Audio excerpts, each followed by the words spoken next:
السلام علیکم۔ اردو ادب کے شائقین کو ہم اپنے چینل میں خوش آمدید کہتے ہیں۔ آپ کی پیش خدمت ہے بانو قدسیہ کا شہرائے آفاق ناول شہر بے مثال، جسے آپ صحیح تلفظ اور بہترین ادائیگی کے ساتھ سنیں گے۔ مزید یہ کہ آپ کو اس کے مناظر اور کردار اپنی آنکھوں کے سامنے رونما ہوتے ہوئے محسوس ہوں گے۔ تو چلیے ہم سٹارٹ کرتے ہیں۔ رشو جان نے بلی کے بچے کی طرح اس خط کو چھپانے کے کئی جتن کیے، کبھی تکیے کے نیچے، کبھی نوٹ بک میں، کبھی پرس میں، لیکن کہیں بھی اس خزینہ جان سوز کو رکھنے سے تسلی نہ ہوئی۔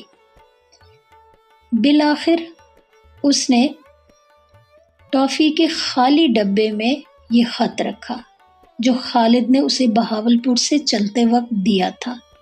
اس ڈبے کو ٹرنک کی تہہ میں اخبار اور لٹھے کی شلواروں کے درمیان چھپایا اور چپ چاپ پلنگ پر جا لیٹی۔ ظفر پر یکدم اسے غصہ آنے لگا۔ یہ ہوتا کون ہے مجھے خط لکھنے والا؟ میں اسے کالج سے نکلوا دوں گی۔ ہاں بالکل، ایسا ہی کرنا چاہیے۔ ساتھ ہی ساتھ اسے اپنے آپ پر بھی غصہ آنے لگا۔ اللہ، میں نے اسے ٹافی کے ڈبے میں کیوں رکھ دیا؟ جلا دینے کے قابل تھا۔ بالآخر دل نے سمجھایا کہ یہ تو پرنسپل کو دکھانے کی خاطر امانتاً رکھا ہے۔ ایسی مرمت کراؤں گی جناب کی کہ ساری ظفر مندی شکست فاش میں بدل جائے گی۔ بڑی دیر تک وہ ظفر کے متعلق سوچتی رہی۔ جب غصے کا پہلا ابال ختم ہو گیا تو ظفر کی شکل ابھرنے لگی۔ ظفر عجیب طرز کا لڑکا تھا۔ انوکھے پن، بدمستی اور بدوصفی کے باوجود اس پر نظر پڑ ہی جاتی تھی۔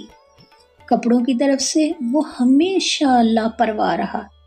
بوٹ پالش کیے اسے کئی ہفتے گزر جاتے۔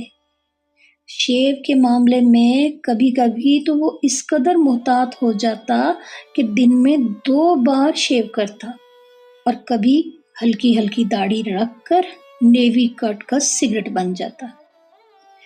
ظفر پر جو بھی موڈ طاری ہوتا اس میں ہمیشہ شدت کا پہلو رہتا۔ ایک بار 9ویں جماعت میں اسے سنگھاڑے کھانے کا خبط ہوا تھا۔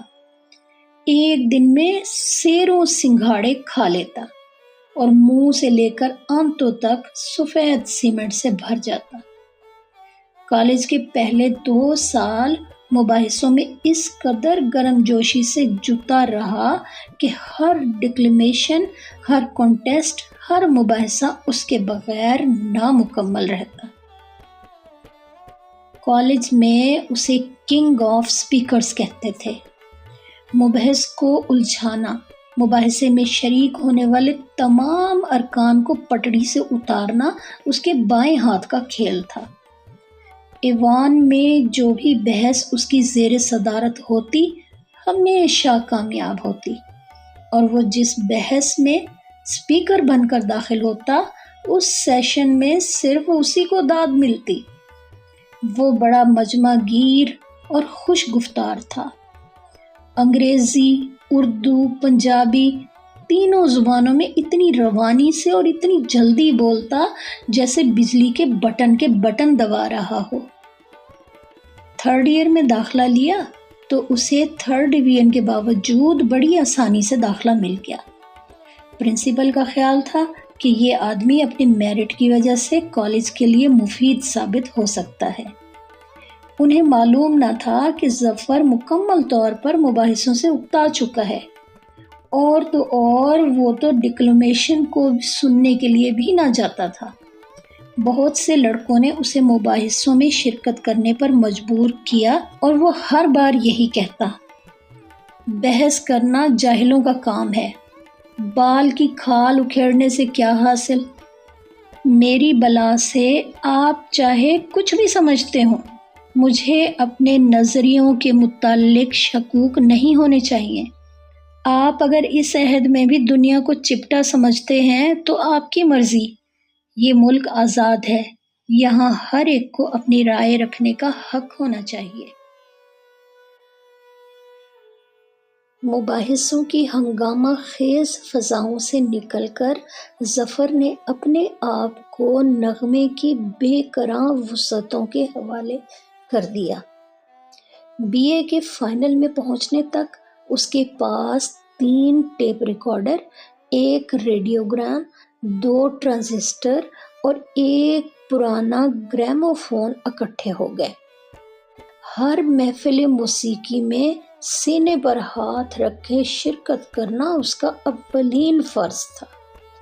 اس کے پاس روشن آرا، نزاکت علی، سلامت علی، امانت، فریدہ، ثریا ملتانی کر، زاہدہ سلطانہ کے وہ ٹیپ تھے جو شاید ریڈیو پاکستان کی لائبریری میں بھی موجود نہ تھے۔ وہ گھنٹوں پکا گانا سن سکتا تھا۔ اس بحر ذخار سے نکلتا تو ریڈیو گرام پر فلمی گیت سنتا، لتا اور نور جہاں کے گیت، خورشید انور کی دھنیں، جھنڈے خاں کے گیت۔ یہ موسیقی چنی دار پائیوں کی طرح ہلکی پھلکی اور دل کی فضا کو ملائم کرنے کے لیے ناگزیر تھی۔ رات کو سونے سے پہلے وہ گراموفون نکال کر پلنگ کے پاس رکھ لیتا اور پرانی فلموں کے گیت بجاتا۔ دیوداس، چنڈی داس، ابھاگن، چترلیکھا کے گیت، ان گیتوں کی فضا سے وہ ناواقف تھا۔ ان فلموں سے اس کی پود دور ہو چکی تھی، لیکن اس کے باوجود اسے ان گانوں سے دیوانوں کا سا عشق تھا۔ سہگل، خورشید، وحیدن، اختری بائی کے گیت، اسے ان گیتوں سے عشق تھا۔ وہ ان گیتوں کی فضا میں سانس لیتا تھا۔ وہ کمل کے پھول کی طرح ان گیتوں کے سروں پر ڈولتا پھرتا تھا۔ ایک طرح سے یہ عہد ظفر کا عالم عرفان تھا۔ اس وقفے میں وہ اپنے آپ سے آگاہ ہوا۔ اس نے ہر طرف سے آنکھیں بند کر لیں اور اپنے آپ کو موسیقی کے قلعے میں مبہوس کر لیا۔ اس قلعے میں سے اسے نکالنے والی فلم کی مہنی تھی۔ موسیقی سے رشتہ ٹوٹا تو فلم بینی سے ناطہ پیدا ہو گیا۔ یہ عہد ظفر کے لیے بڑا شورش انگیز تھا۔ گو اس دور کا قیام مختصر تھا، لیکن اس عہد میں ظفر نے صرف 2 کام کیے۔ ایک تو اس نے اپنے لباس پر توجہ دی اور دوسرا دن میں 3 شو دیکھے۔ فلمی رسالوں کی 40 سیر ردی اس کے کمرے میں جمع ہو گئی، جس سے یہ شوق ختم ہو جانے پر اس نے 6 آنے سیر کے حساب سے ردی والے کو بیچ دیا۔ اس ردی میں انڈیا کا مشہور Filmfare, film quarterly, Hindustan کا ہفتہ وار، فلمی اخبار، جس کی ایڈیٹر غالباً ایک عورت تھی، مغربی اور مشرقی پاکستان کے رسالے جن کی چھپائی لکھائی نادیدہ زیب، نیوز پرنٹ کا کاغذ اور ٹرائی کلر کی تصویریں بہت ناقص ہوا کرتی تھیں۔ ان دنوں اس کے پاس گیری کاپر سے لے کر سبیحہ، مسرت نذیر اور ریشمہ تک کے تمام جعلی اور خفی حالات کی ذہنی ڈائری موجود تھی۔ وہ ہندوستان کی فلموں اور فلم انڈسٹری آف پاکستان پر سیر حاصل بحث کر سکتا تھا۔ سینسر اور پروڈکشن کی مشکلات، خام فلم کی دستیابی، انڈور شوٹنگ کی خرابیاں، آؤٹ ڈور شوٹنگ میں ساؤنڈ اور لائٹ کی مہمات، کہانی میں جو الجھاؤ پیدا کرتے ہیں انہیں سلجھانے، سسپینس پیدا کرنے اور نقطۂ عروج بنانے کے کئی عمدہ طریقے اسے معلوم تھے۔ یہ عہد بڑا جنون خیز اور وحشت انگیز تھا۔ شاید وہ فلمی دنیا میں ڈوب کر کبھی نہ ابھرتا اور بالآخر کسی اسٹوڈیو میں لائٹر آن آف کرنے پر مامور ہو جاتا، لیکن یہ دور بھی ختم ہو گیا اور اس کے خاتمے کی ساری ذمہ داری غازی پر تھی۔ فلمی جنون کے ختم ہونے کے بعد ظفر پر کلمی دوستی کا بخار چڑھا۔ اخباروں، رسالوں میں سے ایڈریس لے کر یہ سلسلہ چلایا گیا۔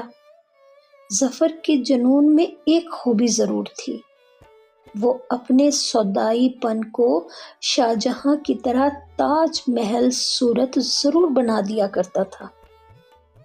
کلمی دوستی کا حلقہ جب بہت بڑھا تو اس نے ایک سوسائٹی کی شکل اختیار کر لی۔ تیسری منزل پر ایک بورڈ نصب کیا گیا جس پر انگریزی میں خوبصورت رنگوں میں لکھا گیا، انٹرنیشنل فرینڈشپ ہاؤس، سیکرٹری ظفر احمد ملک۔